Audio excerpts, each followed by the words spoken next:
The sun set slowly over the Hawaiian Islands on the evening of December 6th, 1941. It was a Saturday, warm, golden, and deceivingly peaceful. The Pacific Ocean stretched endlessly in every direction, its deep blue waters catching the last light of day like shards of broken glass scattered across the surface. The air carried the faint sweetness of plumeria blossoms mixed with the salt of the sea, and the soft sound of waves lapping against the shores of Oahu was the kind of sound that made people believe, even briefly, that the world was a gentle place. At Pearl Harbor Naval Station, the most strategically important American military installation in the Pacific, the mood was one of relaxed routine. Sailors moved about the docks in their off-duty whites, some heading toward the bars and dance halls of Honolulu's Hotel Street, others settling in for card games in the barracks. The fleet, dozens of battleships, cruisers, destroyers, and auxiliary vessels, sat anchored in the harbor in organized rows, their massive gray hulls reflecting in the still water. Battleship Row, as it was known, was a site of immense military power. The USS Arizona, the USS Oklahoma, the USS West Virginia, the USS Nevada, the USS California, and others, each one a floating fortress of steel and firepower, but they were sitting still, and they were not expecting company. Naval intelligence reports had been arriving in Washington for weeks. Diplomatic communications between the United States and Japan had collapsed. Negotiations had broken down. The Roosevelt administration had imposed severe oil embargoes on Japan after its imperial expansion into China and Indochina, and Tokyo had been left with a stark choice: either withdraw from its conquest or find another source of resources by force. American codebreakers had intercepted Japanese diplomatic signals indicating that something significant was coming, but the precise target remained unknown. Some analysts in Washington feared an attack on the Philippines. Others expected a strike somewhere in Southeast Asia. Few, almost none, believed Hawaii was a primary target. At the base, Commander-in-Chief of the U.S. Pacific Fleet, Admiral Husband E. Kimmel, and Lieutenant General Walter Short, the Army commander responsible for Hawaii's defense, had received a war warning from Washington on November 27th. The message cautioned that hostile Japanese action was possible at any moment, but the communication lacked specificity, and both commanders interpreted the warning in the context of sabotage, not an aerial attack on the harbor itself. Anti-sabotage measures were put in place. Aircraft were grouped together on the airfields rather than dispersed, ironically making them easier targets for an aerial assault. Ammunition was locked away. Radar stations were operated only during limited morning hours. The radar station at Opana Point on the northern tip of Oahu was manned by two young Army privates that Saturday evening, Joseph Lockard and George Elliott. They had been trained to spot incoming aircraft, and their mobile radar unit was one of the most advanced pieces of technology available at the time. But their shift was ending soon, and Sunday morning in Hawaii meant a late breakfast and maybe a trip to the beach. On the streets of Honolulu, sailors and soldiers mingled with locals and tourists. Big band music floated out of club doorways. A boxing match was scheduled for that evening. Radio stations played jazz. The Royal Hawaiian Hotel, the Pink Palace of the Pacific, glittered with lights as officers and their wives enjoyed cocktails on the terrace. Children played in the warm evening air. Families attended Saturday Mass. It was, by every ordinary measure, a perfectly ordinary night. More than 96,000 military personnel were stationed in and around Oahu. The harbor contained 8 of the 9 Pacific Fleet battleships. On that particular Saturday evening, the USS Enterprise and the USS Lexington, 2 of America's aircraft carriers, were at sea, having recently delivered aircraft to Midway and Wake Islands. Their absence from the harbor on that particular night would later be seen as either a stroke of luck or divine intervention, depending on who you asked. Across the vast Pacific, thousands of miles to the northwest, a different kind of Saturday evening was unfolding. In the cold, gray waters of the North Pacific, a Japanese naval armada, the largest and most sophisticated strike force Japan had ever assembled, was sailing in near-total radio silence. The task force, known as Kido Butai, consisted of 6 aircraft carriers, the Akagi, Kaga, Soryu, Hiryu, Shokaku, and Zuikaku. Surrounding and protecting them were 2 battleships, 3 cruisers, 9 destroyers, and a fleet of support vessels and submarines. Together, they carried 408 aircraft, dive bombers, torpedo planes, and Zero fighter escorts, all fueled, armed, and ready. The commander of the strike force, Vice Admiral Chuchi Nagumo, stood on the bridge of the Akagi, his face unreadable as a cold ocean wind swept across the flight deck below. Nagumo was a careful, cautious officer, not the architect of plan, but its executor. The mind behind the attack was that of Admiral Isoroku Yamamoto, Commander-in-Chief of the Combined Fleet of the Imperial Japanese Navy, who had spent months planning, refining, and arguing for what he called a decisive preemptive strike against the American Pacific Fleet. Yamamoto understood America. He had studied at Harvard and served as a naval attaché in Washington. He knew American industrial power, American resolve, and American pride. He also knew that if Japan intended to wage war against the United States, which its political and military leadership seemed determined to do, then it could not afford a prolonged naval conflict with a fleet as powerful as the one anchored at Pearl Harbor. The only option in his strategic calculus was to destroy that fleet before it could be brought to bear against Japan's Pacific ambitions. The plan had been modeled in part on the British attack on the Italian fleet at Taranto the previous year, where Royal Navy torpedo bombers had devastated Italian battleships at anchor. Japanese naval aviators had studied that attack in meticulous detail. They had trained for months in the shallow bays of Kagoshima Prefecture, practicing low-altitude torpedo drops adjusted for the shallow depths of Pearl Harbor. They had developed special wooden fins to keep their torpedoes from diving too deep on impact. Every angle had been considered. Every contingency had been planned. And now, as December 6th gave way to December 7th, the carriers turned into the wind and began their final approach. The world was about to change forever. If you're new here, don't forget to subscribe and hit that bell so you don't miss a single chapter of this story. This is history like you've never experienced it before. The morning of December 7th, 1941 broke with a clarity that seemed almost theatrical in its beauty. The sky over Oahu turned from deep violet to pale pink as the first light of dawn spread across the Pacific. The air was warm and still. A gentle trade wind moved across the island. Birds sang in the mountains above the harbor. Church bells would soon begin to ring across the island for Sunday services. At Opana Point radar station on the island's northern tip, Privates Joseph Lockard and George Elliott were finishing their early morning radar watch. Their unit, one of 5 mobile radar stations recently installed around Oahu, had been operational since 4 a.m. At 7:02 a.m., Elliott noticed something unusual on the oscilloscope screen, an enormous blip unlike anything he had seen before. The return signal was massive, far larger than the usual scatter of small contacts. He calculated its distance at approximately 137 miles north of Oahu, closing rapidly. Lockard, who was more experienced with the equipment, took one look and agreed. Whatever it was big. He estimated there could be 50 or more aircraft in the formation. They immediately called the Fort Shaft Information Center, where a duty officer, a young lieutenant named Kermit Tyler, received the report. Tyler, acting on incomplete information and assuming the blip was a scheduled flight of American B-17 bombers expected to arrive from the mainland that morning, told the operators not to worry about it. It was a fateful misidentification that would cost thousands of lives. The radar operators continued watching, transfixed, as the massive return signal grew closer, minute by minute, until it disappeared into the radar's blind spot near the island shores. Lockard and Elliott were waiting for their breakfast truck. What they had actually detected was the first wave of 183 Japanese aircraft launched from the 6 carriers of Kido Butai, now positioned approximately 230 miles north of Oahu. The launch itself had been a spectacle of organized military precision under extraordinary conditions. The carriers had been pitching through heavy northern swells since the early hours. Sea spray lashed across the flight decks.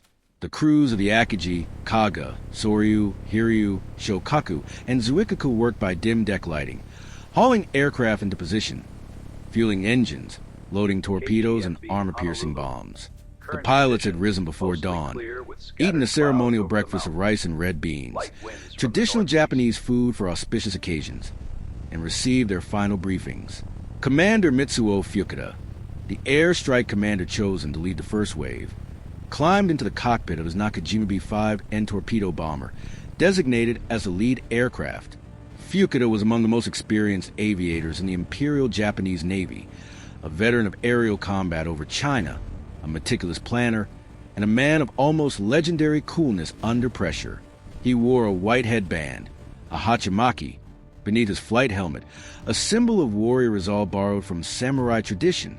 Around him, 182 other pilots were doing the same, checking instruments, running through pre-flight routines, steadying themselves against the rolling deck. At 6 a.m., the carriers turned into the wind to maximize lift, and the first aircraft began its takeoff roll. One by one, in carefully orchestrated sequence, dive bombers, torpedo planes, and Zero fighters launched from 6 flight decks into the pre-dawn sky. The roar of engines filled the cold morning air. Signal lights flashed between the ships. Within 15 minutes, all 183 aircraft of the first wave were airborne and forming up in the darkness above the task force. Fukuda circled above the fleet as his armada assembled around him. The scene below, the massive carriers cutting through the gray swells, leaving white wakes on the dark ocean, was one he would remember for the rest of his life. He set his heading for Oahu and pushed his throttle forward. Beneath his wings, the Pacific stretched out in every direction, vast and indifferent. The first wave included 40 torpedo bombers assigned to attack Battleship Row directly, 49 high-altitude bombers carrying armor-piercing bombs designed to penetrate the thick steel decks of battleships, 51 dive bombers targeting airfields and secondary targets, and 43 Zero fighters to suppress any American air response. The torpedo bombers were the critical element. They would fly in low and fast over the harbor entrance, drop their modified torpedoes in the shallow water, and attempt to cripple or sink the battleships before they could get underway. As the Japanese aircraft flew south across the open Pacific at an altitude of approximately 9,000 feet, a second wave was already being prepared on the carrier decks below. This second group of 167 aircraft, additional dive bombers, high-level bombers, and fighters, would follow approximately 1 hour after the first, targeting any targets missed or damaged in the initial assault. Meanwhile, 5 Japanese midget submarines had been deployed even earlier. These 2-man vessels, each carrying 2 torpedoes, had been released in their mother submarines in the waters off the harbor entrance before midnight. Their mission was to infiltrate Pearl Harbor and attack from within during the aerial assault. The midget sub-operation would ultimately fail. One was spotted and sunk by the destroyer USS Ward at 6:37 a.m. in what was technically the first American shot fired in the Pacific War. But the report was delayed, downplayed, and ultimately did not trigger an alarm before the aerial attack began. At 7:49 a.m., with Oahu's green mountains visible through the morning haze in the distance below, Commander Fukuda transmitted the attack signal to his pilots, to the first syllable of the Japanese word tatsugiki, meaning charge. Minutes later, convinced that complete surprise had been achieved, he transmitted the signal that would be heard across every radio frequency in the task force. Tora, Tora, Tora, Tiger, Tiger, Tiger. It meant surprise attack successful. The pilots nosed their aircraft downward. The peaceful Sunday morning below them was about to end. Leave a comment below. Where are you watching from? We'd love to know how far this story has reached. The first explosion came without warning. At exactly 7:55 a.m., Japanese torpedo planes swept in from the west over the hills of Oahu, flying so low that some witnesses later said they could see the pilots' faces. They came in over the sugarcane fields, over the quiet suburban neighborhoods of Pearl City, over morning fishermen still casting their lines from small boats in Battleship Row. The harbor below was a mirror. The battleships lay in their berths like sleeping giants. The first torpedo struck the USS Oklahoma at 7:55 a.m. Then another and another. The explosions were massive, columns of water and fire erupting from the harbor surface, visible for miles in every direction. Within seconds, the sound of aircraft engines mixed with the thunderclap of detonations, and the entire harbor erupted into chaos. The torpedo planes came in at wave height, sometimes as low as 40 feet above the water, to ensure accurate drops. They swept in from the northwest, flying in tight formation over the harbor entrance, then fanning out toward their assigned targets along Battleship Row. The specialized wooden fins on their torpedoes worked exactly as designed, instead of plunging deep into the muddy bottom. The torpedoes leveled off at roughly 12 feet below the surface, the precise depth of a battleship's hull. The USS Oklahoma was hit by 4 torpedoes in rapid succession within the first minutes of the attack. She began to list immediately, rolling to port at a terrifying rate. Sailors who had been asleep moments before were thrown from their bunks, stumbling through darkening compartments as the lights went out and the ship tilted further and further. Within 12 minutes, the Oklahoma had capsized completely, her hull rising above the surface of the harbor, trapping hundreds of men inside her overturned hull. Across the harbor, the scene was multiplying in horror. The USS West Virginia, moored outboard alongside the USS Tennessee, was struck by 6 torpedoes and 2 bombs. She began to sink slowly but steadily, settling to the harbor bottom. Her commanding officer, Captain Mervyn Benyon, was mortally wounded on the bridge by a bomb fragment, but continued to direct the defense of his ship until he died. Doris Miller, a black messman cook aboard the West Virginia, carried his captain to safety and then, though he had never been trained to operate an anti-aircraft weapon, manned a .50 caliber machine gun and fired at the attacking Japanese aircraft with lethal effectiveness. He would become one of the most celebrated heroes of Pearl Harbor, and his story became a symbol of both valor and the racial injustice that would define much of America's wartime experience. The USS Arizona suffered the single most catastrophic blow of the entire attack. At approximately 8:06 a.m., an armor-piercing bomb, likely converted from a naval artillery shell, penetrated the Arizona's forward deck and detonated near the forward ammunition magazine, which contained approximately 1 million pounds of gunpowder and ammunition. The resulting explosion was unlike anything that had occurred in American military history. The entire forward section of the ship was destroyed in an instant. A column of fire and black smoke rose 500 feet into the air. The ship, which had been moving vessel moments before, was now a burning wreck settling into the harbor mud. 1,177 men were killed on the Arizona in that single explosion. Nearly half of all the American military personnel who would die that day. Many were killed instantly. Others trapped below decks perished in the fire and flooding that followed. The ship's band, 8 young musicians who had stayed up late the night before competing in a Battle of the Bands contest, were among the dead.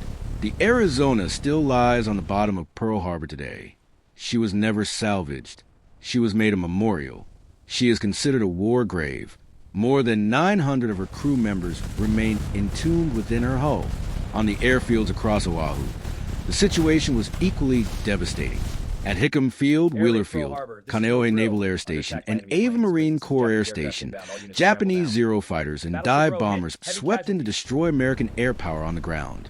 Because aircraft had been parked in tight groups, as an anti-sabotage measure, they made catastrophically easy targets. Row after row of P-40 fighters, B-17 bombers, patrol aircraft, and training planes were destroyed or damaged on the ground before a single one could get airborne to defend the harbor. A handful of American pilots managed to get into the air. Second Lieutenants Kenneth Taylor and George Welch, who had been up all night playing poker, drove from Haleiwa Airfield and scrambled their P-40s. Together, they flew multiple sorties that morning, engaging the Japanese attackers directly. Taylor was wounded. Both men shot down Japanese aircraft. They were among the only Americans to successfully engage the attackers in aerial combat that day. For the Japanese pilots, the attack was proceeding almost exactly as planned, but the reality of what they were doing settled over some of them in unexpected ways. Several pilots later described the experience of flying over the burning harbor and seeing men running along the docks, some of them on fire, as deeply disturbing. Even as they continue to execute their mission, war, even when it is going according to plan, is still war. The attack was terrifying, chaotic, and astonishingly efficient. Within the first hour, the Japanese had achieved results that would have taken months of conventional naval warfare. Battleship rows engulfed in smoke and fire. The harbor itself was slick with burning oil that had leaked from ruptured fuel tanks, oil that would burn for days, that would coat the survivors who jumped into the water and tried to swim to shore, that would mark the harbor black for weeks to come. The screaming of aircraft engines, the crump and boom of bombs and torpedoes, the ringing of alarm bells, the shouting of officers, the screaming of wounded men, the hissing of steam from ruptured pipes, the crackling roar of burning ships. It all came together into a soundscape that no one who heard it would ever fully leave behind. It was not yet 9 a.m. Just as the smoke from the first wave of Japanese aircraft began to drift toward the mountains of Oahu, the second wave arrived. At 8:54 a.m., 167 Japanese aircraft appeared over the island. Additional dive bombers, high-altitude bombers, and Zero fighters arrived and complete what the first wave had begun. By now, the element of surprise was entirely gone. American anti-aircraft guns, many of which had been unmanned and ammunition-locked when the attack began, were now firing back. The harbor was a chaos of burning ships, oil fires, and frantic rescue efforts. But the Americans were still reeling, still disorganized, still trying to understand what was happening to them on this peaceful Sunday morning. The second wave found conditions significantly more difficult than the first. Without the advantage of complete surprise, the Japanese pilots faced heavier and more accurate anti-aircraft fire. Several aircraft were shot down before they could complete their attack runs. The battleship USS Nevada, which had gotten underway during the attack, making her the only battleship to attempt to escape the harbor during the raid, became a central target for the second wave's dive bombers. Her crew fought furiously to keep her moving. Japanese bombs struck her repeatedly to prevent the Nevada from sinking in the harbor entrance channel, which would have blocked the entire port. American Harbor Control ordered her beached at YPO Point. She ran aground there, her guns still firing. The second wave inflicted additional damage on the naval station facilities. The dry dock area, fuel storage tanks, repair shops, submarine base, and airfields were all struck again. But the absence of the aircraft carriers from the harbor, a fact that Nagumo staff had noted with frustration, meant that Japan's primary objective of destroying American naval aviation remained only partially achieved. Meanwhile, the human cost was becoming clear in real time, in the harbor and on the surrounding docks. Scenes of extraordinary courage and incomprehensible tragedy were playing out simultaneously. Sailors dove into the burning oil-covered water to rescue comrades who had been blown off their ships. Rescue boats operated under fire, pulling men from the water even as bombs continued to fall. Navy nurses, members of the nurse corps stationed at the Naval Hospital, had been thrown from their beds by the early explosions and were already on duty, treating the first casualties before the second wave arrived. Many of them would work continuous 36-hour shifts in the days that followed. The Naval Hospital at Pearl Harbor received more than 300 badly wounded patients in the first hours of the attack. The wards overflowed. Patients lay in the hallways, on the lawn, wherever there was space. Surgeons performed amputations without anesthesia when supplies ran out. Burns covered a significant number of the wounded, men who had been caught in the burning oil or near the explosion of Arizona. The smell of burning flesh and ship's oil mingled with the antiseptic smell of the hospital wards. Across Oahu, civilians were also caught in the chaos.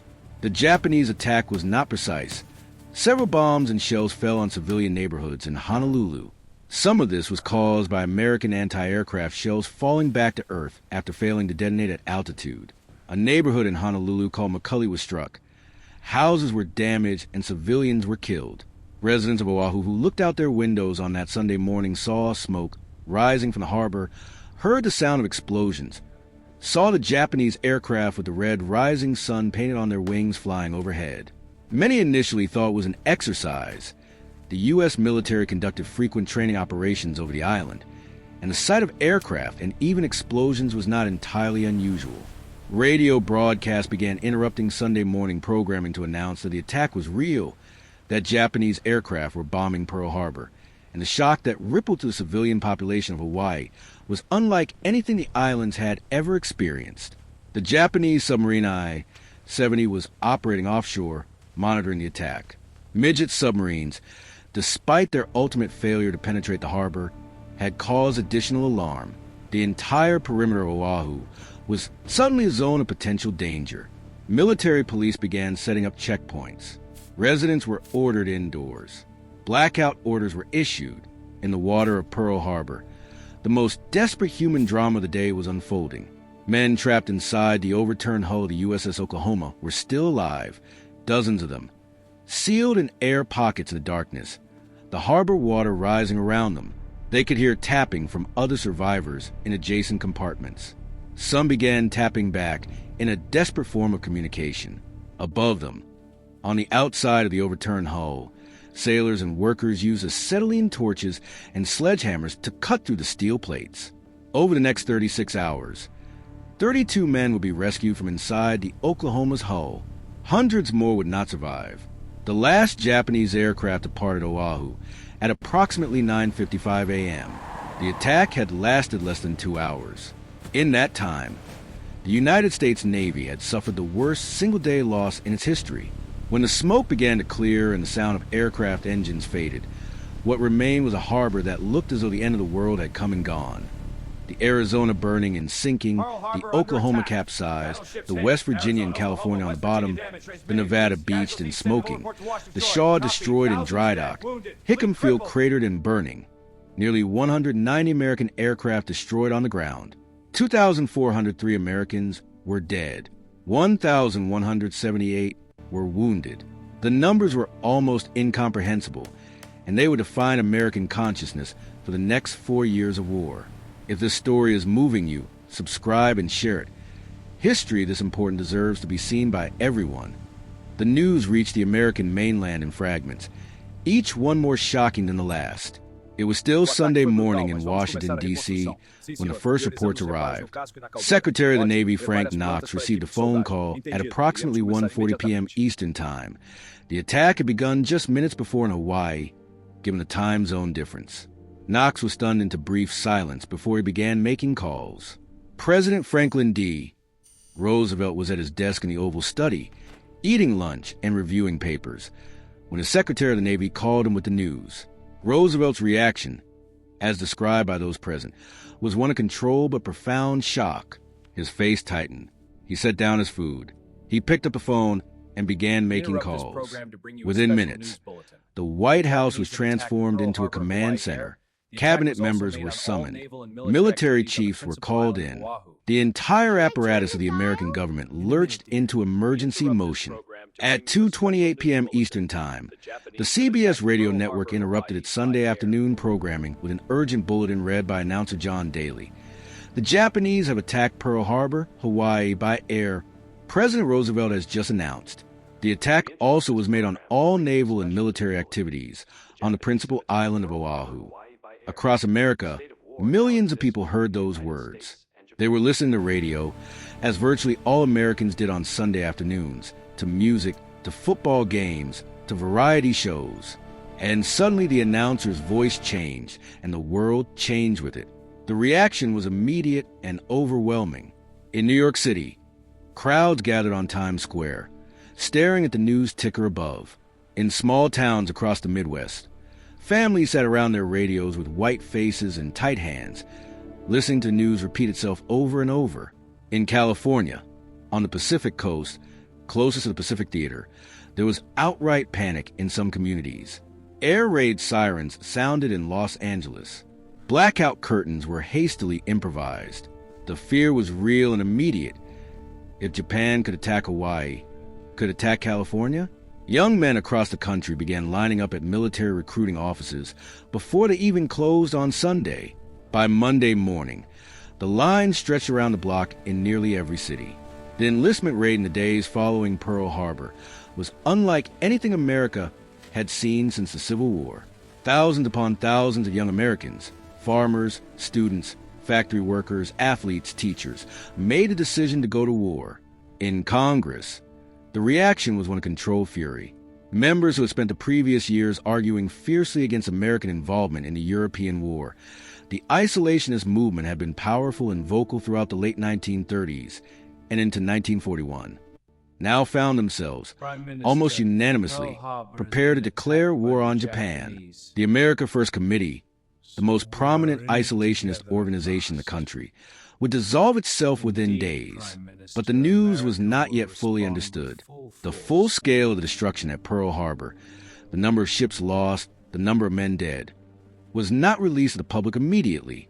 Military censorship kept the worst details from the press for days. Americans knew an attack had occurred. They did not yet know exactly how devastating it had been. Overseas, the news rippled outward in all directions. In London, Prime Minister Winston Churchill received the news from his butler while having dinner with American envoys. His immediate reaction, famously described in his memoirs, was one of profound relief mixed with grief. Churchill had been working for years to bring America into the war against Nazi Germany and Japan. He understood immediately that the attack on Pearl Harbor made American entry into the war inevitable, and that this, despite its terrible cost, might ultimately mean the survival of Britain. He reportedly slept soundly that night for the first time in months. In Berlin, Adolf Hitler's reaction was more complex. He had been formally allied with Japan through the Tripartite Pact, but had not been informed of the Pearl Harbor plan in advance. His initial response was reportedly one of excitement. He saw in the Japanese attack a potential opportunity. He had been looking for a pretext to formally declare war on the United States, which he judged to be an increasingly hostile power providing material support to Britain and the Soviet Union. Within 4 days, Hitler would make one of the most consequential decisions of the war. He would declare war on the United States, bringing America into the European conflict as well. In Tokyo, the news of the attack's success was greeted with celebration in some military and government circles. But even in those first hours, cooler heads understood the danger. Admiral Yamamoto, the architect of the attack, was reportedly somber when told of the results. He had already written, in a letter to a naval colleague, one of history's most prophetic warnings, "I fear we have only awakened a sleeping giant and filled him with a terrible resolve."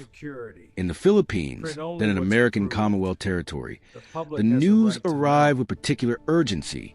General Douglas MacArthur, commanding American and Filipino forces there, received word of the Pearl Harbor attack and prepared for what he knew must follow. Japan would strike the Philippines as well. He was right. Within hours, Japanese aircraft attacked Clark Field near Manila, destroying a significant portion of MacArthur's air force on the ground. In circumstances hauntingly similar to Pearl Harbor, the Philippines campaign that followed would become one of the longest and most brutal of the entire Pacific War. In China, where Japanese and Chinese forces had been at war since 1937, the news was received with a mixture of hope and anguish. Chinese nationalist leader Chiang Kai-shek reportedly wept tears of relief upon learning of the attack. Not for the tragedy itself, but because he knew that America's entry into the war meant China would no longer be fighting Japan alone. The world, which had been moving toward a global conflict for years, had now fully arrived at it. Monday, December 8, 1941. Washington, D.C. was cold and overcast, a stark contrast to the tropical sunshine that had framed the attack in Hawaii. The city felt different. The casual, almost reluctant pace of American peacetime had been replaced overnight by something harder and more purposeful. Uniformed military personnel moved through the streets with new urgency. Newspaper boys on every corner shouted headlines that would define a generation. In the Capitol building, both chambers of Congress convened in joint session at 12:30 p.m. Every seat in the House chamber was filled. Supreme Court justices sat in their section. The diplomatic gallery was packed. Radio microphones had been set up throughout the chamber.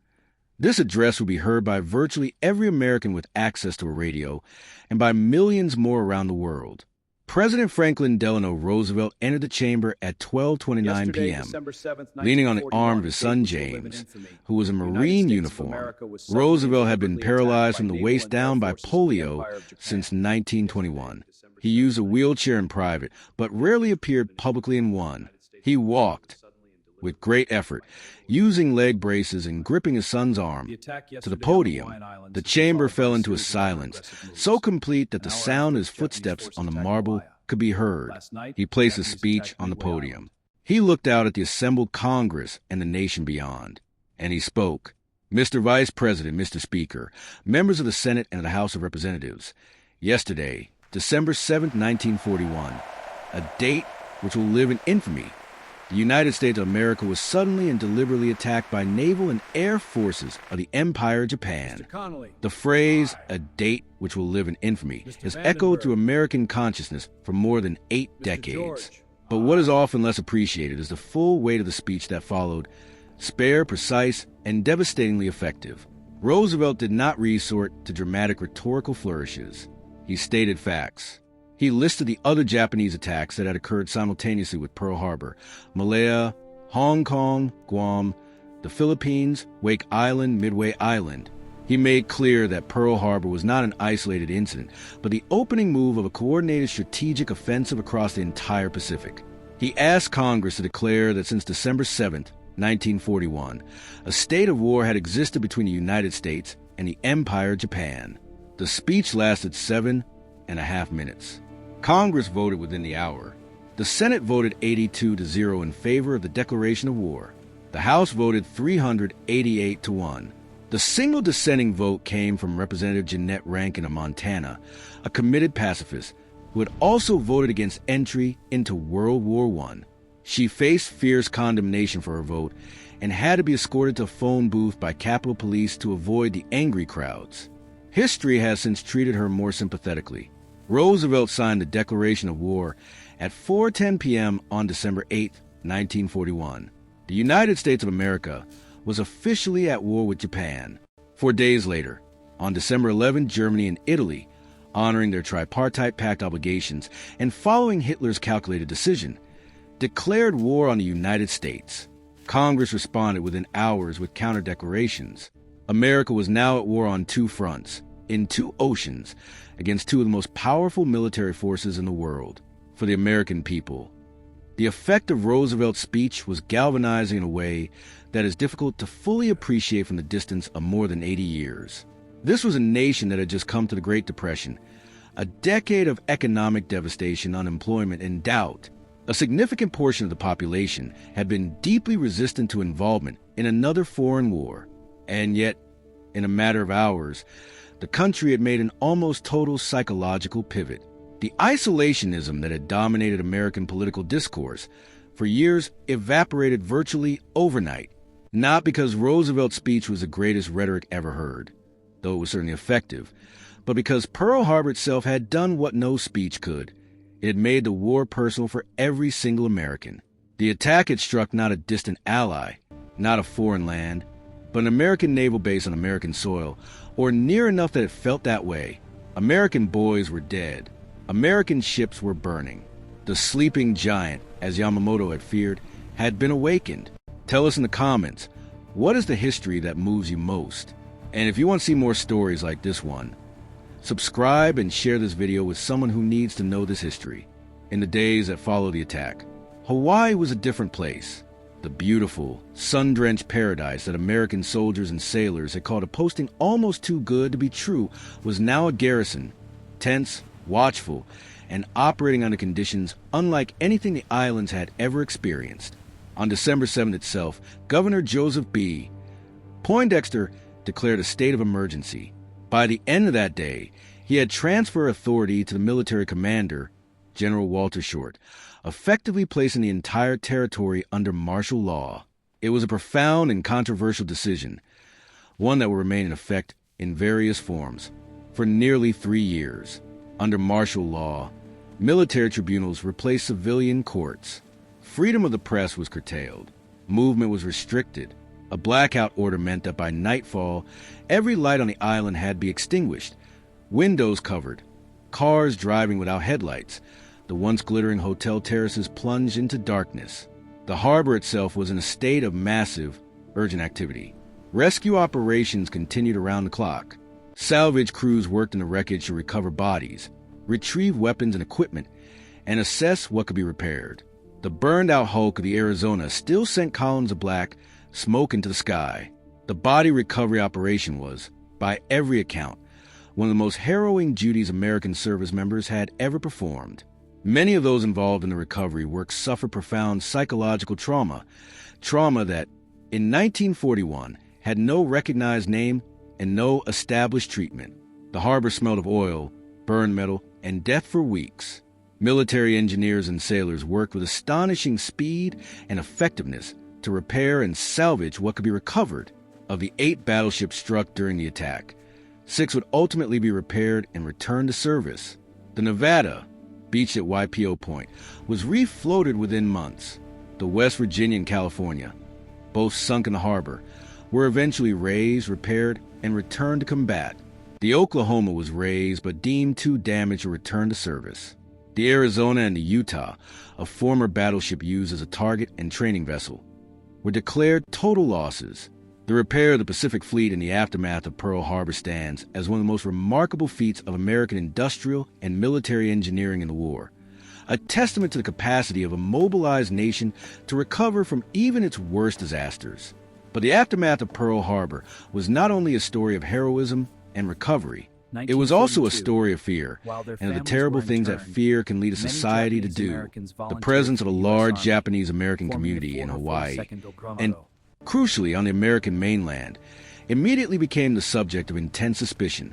On the mainland, where approximately 127,000 people of Japanese ancestry lived, mostly concentrated on the West Coast, the attack on Pearl Harbor triggered a wave of hysteria and racial hostility. Japanese-American businesses were vandalized. Japanese-American families were fired from their jobs. Community leaders were arrested by the FBI within hours of the attack, often on the basis of nothing more than their cultural associations or participation in Japanese language schools and cultural organizations. Within weeks, the pressure on President Roosevelt to do something about the Japanese-American population on the West Coast, pressure coming from military commanders, California politicians, and a frightened public, resulted in one of the most shameful decisions in American history. On February 19, 1942, Roosevelt signed Executive Order 9066, authorizing the forced removal and incarceration of all people of Japanese ancestry from the West Coast, citizens and non-citizens alike. Over the following months, more than 120,000 Japanese Americans were forcibly removed from their homes and sent to internment camps in the interior of the country, in the desert regions of California, Arizona, Wyoming, Colorado, Idaho, Utah, and Arkansas. They were given days or weeks to dispose of their property, businesses, and belongings. Many lost everything they had spent lifetimes building. They were transported by bus and train to hastily constructed camps, surrounded by barbed wire and guard towers. They lived in tar paper barracks in the desert heat and bitter cold.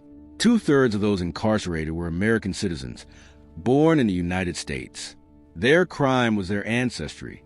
In Hawaii, interestingly, mass internment did not occur. Despite being the site of the actual attack, Hawaii's Japanese-American community, which made up approximately 37% of the territory's population, was too large and too economically essential to simply imprison en masse.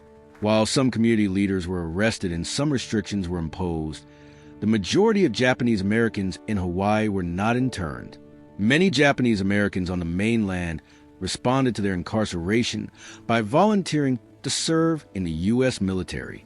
The 442nd Regimental Combat Team, composed almost entirely of Japanese American soldiers, many of whom had family members in the internment camps while they were fighting in Europe, became one of the most decorated military units in American history, earning more than 18,000 individual decorations for valor. Their motto was "Go for Broke." The story of Japanese American internment stands as a permanent reminder that the fear and anger generated by an attack like Pearl Harbor does not always express itself in honorable ways, that democracies at war are capable of profound injustices against their own people, and that the victims of those injustices are often the most loyal and patriotic members of the society that has wronged them. In 1988, the United States government formally apologized to Japanese American internment survivors through the Civil Liberties Act, providing reparations of $20,000 to each living survivor. Ronald Reagan, signing the legislation, acknowledged that a grave wrong had been done. In the immediate aftermath of Pearl Harbor, Japan's strategic situation appeared enviable. The Pacific Fleet had been crippled, at least temporarily. American air power in the Pacific had been devastated. The Philippines were now open to attack. British and Dutch colonial possessions in Southeast Asia, Malaya, Singapore, Burma, the Dutch East Indies, were suddenly vulnerable to Japanese military pressure in a way that had not seemed possible days before. Japan's military planners had designed the Pearl Harbor attack as the opening move in a rapid campaign to establish a defensive perimeter across the Western Pacific, seize the oil field of the Dutch East Indies to fuel the Japanese war machine, and present the United States with a fait accompli. territorial gain so extensive and so well defended that America would choose a negotiated peace rather than a long and costly war. It was a strategic calculation that revealed a fundamental misunderstanding of American psychology and industrial capacity. In the 6 months following Pearl Harbor, Japan achieved remarkable military successes. Singapore fell to Japanese forces in February 1942. Churchill called it the greatest single British military disaster in history. The Philippines fell in May 1942 after a brutal campaign that ended with the fall of Corregidor and the infamous Bataan Death March, in which thousands of American and Filipino prisoners died during a forced march under brutal conditions. Japanese forces advanced through Burma, the Solomon Islands, New Guinea, and across Southeast Asia with a speed that shocked the Allied powers. But the strategic tide was already turning in ways that Japan's planners had not fully anticipated. The aircraft carriers, the ships that Yamamoto's staff had noted were not present at Pearl Harbor during the attack, would prove to be the decisive weapon of the Pacific War. The age of the battleship was ending. The age of the aircraft carrier was beginning. Japan's failure to destroy the American carrier fleet at Pearl Harbor was, in retrospect, the critical omission of the entire attack. When Admirals Fletcher and Spruance brought the USS Yorktown, Enterprise, and Hornet to battle at Midway in June 1942, just 6 months after Pearl Harbor, they destroyed 4 Japanese aircraft carriers in a single battle that permanently shifted the balance of naval power in the Pacific. The American industrial capacity that Yamamoto had feared was fully mobilized by Pearl Harbor. The attack had done something that no amount of presidential persuasion or European allied appeals had managed to do. It had unified the American people behind a war effort with total commitment. The vast economic machine of the United States, its steel mills, its shipyards, its factories, its oil refineries, was thrown into war production at a pace unprecedented in human history. Shipyards that had launched 1 ship per year were launching 1 per week. Aircraft factories that had produced hundreds of planes annually were producing thousands. The sheer industrial output of the mobilized United States would ultimately overwhelm Japan's capacity to sustain a prolonged Pacific campaign. At Pearl Harbor itself, the repair and reconstruction effort demonstrated this capacity in miniature. Within weeks, the harbor was functional again. Within months, repaired ships were returning to fleet. American shipyards were launching new vessels faster than Japanese submarines, and aircraft could sink them. The material losses of December 7, 1941, as catastrophic as they were, did not come close to destroying American naval power. They only temporarily reduced it, and the response to that reduction was production surge that ultimately gave the United States the most powerful navy in the history of the world. The Pearl Harbor attack also had decisive effects on the European theater. Hitler's declaration of war on the United States brought American military power directly into the conflict against Nazi Germany, exactly what Britain had needed and what Germany had most needed to avoid. American forces, resources, and industrial production began flowing to Britain and the Soviet Union in quantities that fundamentally altered the balance of the European war. The Lend-Lease program, already underway, accelerated massively. American troops began arriving in Britain in preparation for the eventual invasion of Europe. The strategic picture that emerged from Pearl Harbor was ultimately the opposite of what Japan's planners had intended. Instead of discouraging American intervention in the Pacific, the attack guaranteed it.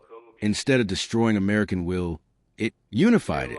Instead of establishing a defensive perimeter that America would respect, it created a motivation for American military expansion that would not stop until Japanese forces had been driven from every island they had taken, until American aircraft were bombing the Japanese home islands, and until the USS Missouri sat in Tokyo Bay, and Japanese officials signed the instrument of surrender. From Pearl Harbor to victory took 3 years, 8 months, and 22 days. Every one of those days was shaped by what happened on the morning of December 7th, 1941. If this story resonates with you, leave a comment below. We want to hear from you. And don't forget to subscribe for more stories like this one. More than 80 years have passed since the morning of December 7th, 1941. The harbor is quieter now. The oil that seeped from the Arizona's tanks for decades and still seeps today in small amounts, a phenomenon that locals call the tears of the Arizona, leaves faint rainbow sheens on the surface of the water near the memorial. Tourists come from around the world to stand on the white marble structure that bridges above the ship's sunken hull, to look down to the clear water at the rusted steel below, to read the names of the 1,177 men who died and remain entombed there. The Pearl Harbor National Memorial receives approximately 1.8 million visitors per year. It is one of the most visited historic sites in the United States. People come to grieve, to understand, to connect with something that feels both impossibly distant and profoundly immediate. Many visitors are from Japan, and the experience of Japanese visitors standing above the Arizona, reading the names, is one of the quietly profound things that happens at the memorial. War's aftermath, when enough time passes, sometimes makes space for something that is not quite forgiveness and not quite reconciliation, but is perhaps the beginning of both. The last survivors of Pearl Harbor, the veterans who were young men of 18, 19, 20, 21 on that December morning, have now almost all passed away. The youngest would be in their early hundreds.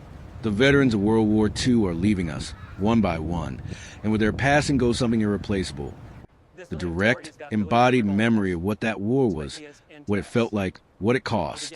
The generation that Tom Brokaw would later call the greatest generation, a term that is both genuinely appropriate and somewhat reductive, made sacrifices that are difficult for subsequent generations to fully comprehend. The last Pearl Harbor survivor to attend the memorial's annual commemoration in recent years typically does so in a wheelchair, wrapped against a Hawaiian morning chill, often supported by a grandchild or great-grandchild. The contrast between their age fragility and the extraordinary events they survived is the kind of thing that makes history feel real in a way that dates and facts cannot achieve. The legacy of Pearl Harbor is complex and multi-layered. It is, first and most obviously, a military and strategic legacy. Pearl Harbor set in motion a chain of events that produced the Pacific War in its entirety: Midway, Guadalcanal, the island-hopping campaign, the battles of the Philippine Sea and Leyte Gulf, Iwo Jima, Okinawa, and ultimately the atomic bombings of Hiroshima and Nagasaki. It is impossible to understand any of those events without understanding December 7th, 1941. And the Pacific War reshaped the entire political geography of Asia, the Pacific, and the world. The rise of the Cold War, the independence movements in former colonial territories, the reconstruction of Japan as a democratic ally, the division of Korea, the Chinese Civil War, all of it traces back, in ways direct and indirect, to the morning the bombs fell on Pearl Harbor. It is also a technological legacy. The lessons of Pearl Harbor, the decisive importance of air power and aircraft carriers, the vulnerability of surface ships to aerial attack, the need for intelligence coordination and radar networks, revolutionized naval warfare and military doctrine in ways that are still felt in contemporary military thinking.